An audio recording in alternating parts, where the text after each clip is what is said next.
Tamil Greek. இப்போ நம்ம செய்ய போகிற ரெசிபி அவல் போண்டா. அதுக்கு தேவையானது பாருங்கள். இதுக்கு இந்த கப்புக்கு 1.25 கப் எடுத்துருக்குறேன். அவல் ஒரு 20 நிமிஷம் ஊற வச்சுருங்க. ஒரு 15 நிமிஷம் 20 நிமிஷம் ஊறினீங்கன்னா இங்கே வாங்க அழகாக வந்துருச்சு. பார்த்தீங்களா?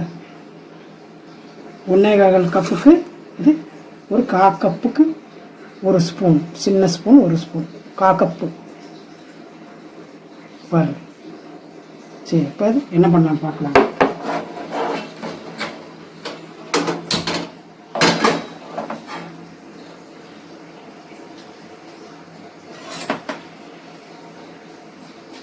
இந்த கடலை மாவு மட்டும் லைட்டாக வதக்கிடலாம்.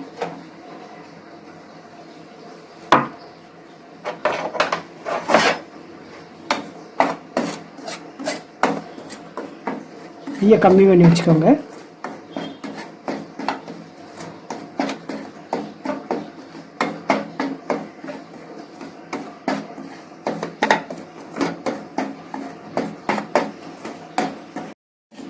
மக்களே, லைட்டாக அந்த பச்சை வாசனை வரும்.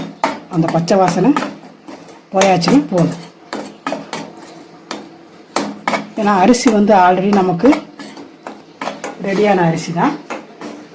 அவ்வளோ உங்களுக்கு எல்லாத்துக்குமே தெரியும். அது கூட போடும்போது இந்த மெத்தடில் போட்டால் தான், பச்சை மாவு போட்டால் நல்லா இருக்காதா அப்படின்னு கேட்பீங்க. பச்சை மாவு போட்டால் இந்த ஒரு டேஸ்ட்டு கொடுக்காது, அது வேறு மாதிரி வரும். சரி, இப்போ போதும் பாருங்கள். இப்போ நல்லா பச்சை வாசனை போயாச்சு. மக்களை இதை எடுத்து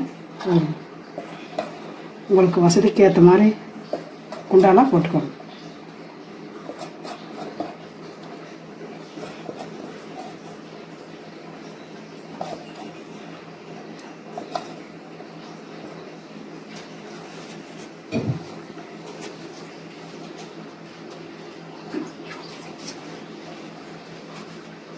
லைட்டாக தண்ணி ஊற்றிக்கோங்க.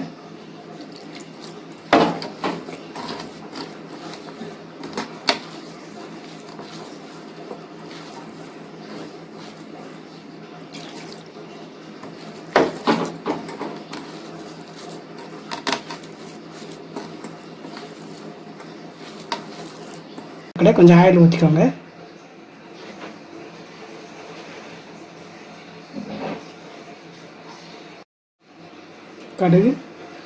கடுகு கொஞ்சம், உளுந்தம்பருப்பு நிறையா போட்டுக்கோங்க.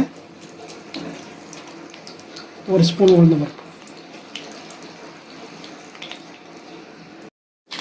மக்களை வெங்காயம் இந்த அளவில்,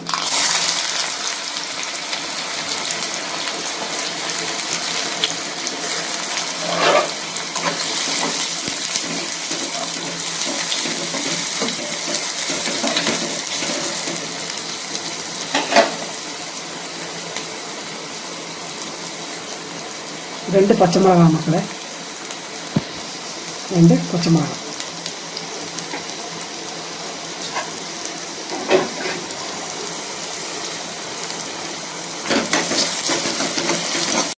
இந்த கருவேப்பிலை.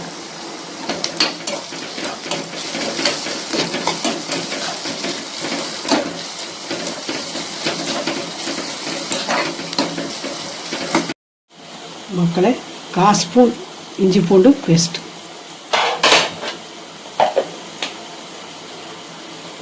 ஆறிடுச்சு. இது இந்த அவளோட போட்டுக்கோங்க. கடலை மாவு,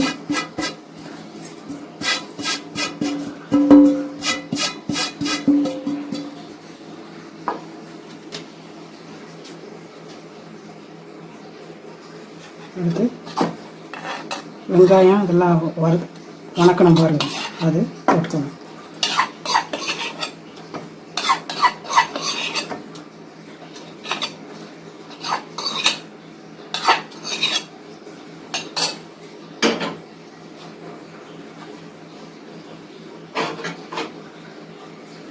இந்த அளவில் ஒரு சின்ன ஸ்பூனுக்கு 1/4 ஸ்பூன் இந்த அளவில் பெருங்காயத்தூள் போட்டுக்கோங்க.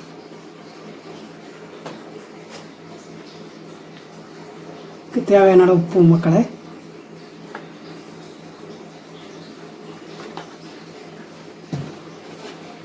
நல்லா பிசைஞ்சிக்கலாம்.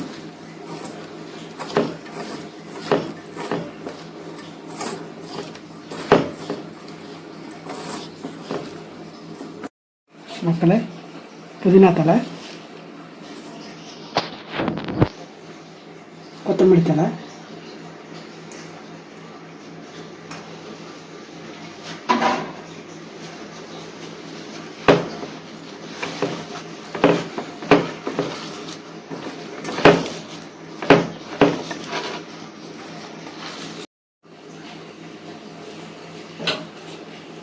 மக்களே லைட்டாக எண்ணெய் ஊற்றிக்கோங்க. அப்போ தான் கையில் ஒட்டாது. மக்களே.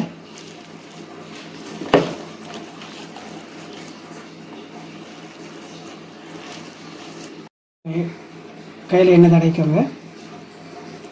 அப்போ ஒட்டாமல் நல்லா வரும்.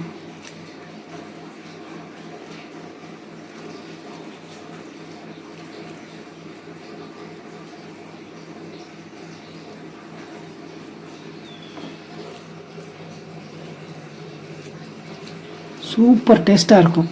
நீங்கள் ஒரு தடவை செஞ்சு சாப்பிட்டீங்கன்னா விட மாட்டீங்க.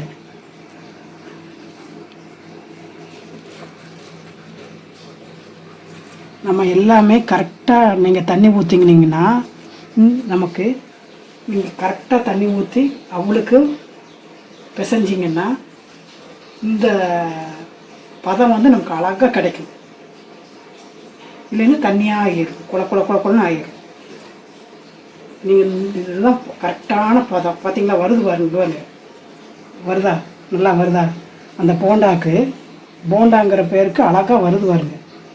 இப்படி வரணும்.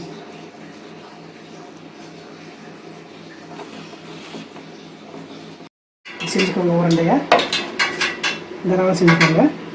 எண்ணெய் ஊற்றியாச்சு, சூடாகிட்டு இருக்குது. அதுக்குள்ளே நான் 2 கூட உருண்டை செஞ்சுக்கலாம். மக்களே சூப்பராக அப்படி அழகாக வந்துடும் மக்களே. பால் இப்போ போட்டுக்கலாம்.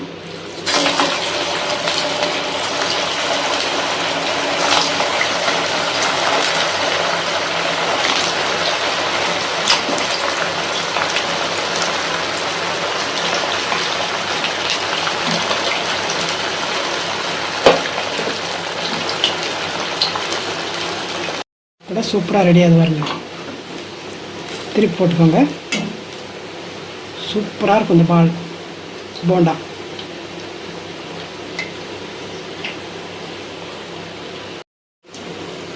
ரெடி ஆயிடுச்சு மக்களே. பாருங்க, பால் போண்டா பாருங்க, சூப்பராக ரெடி ஆயிடுச்சு மக்களே.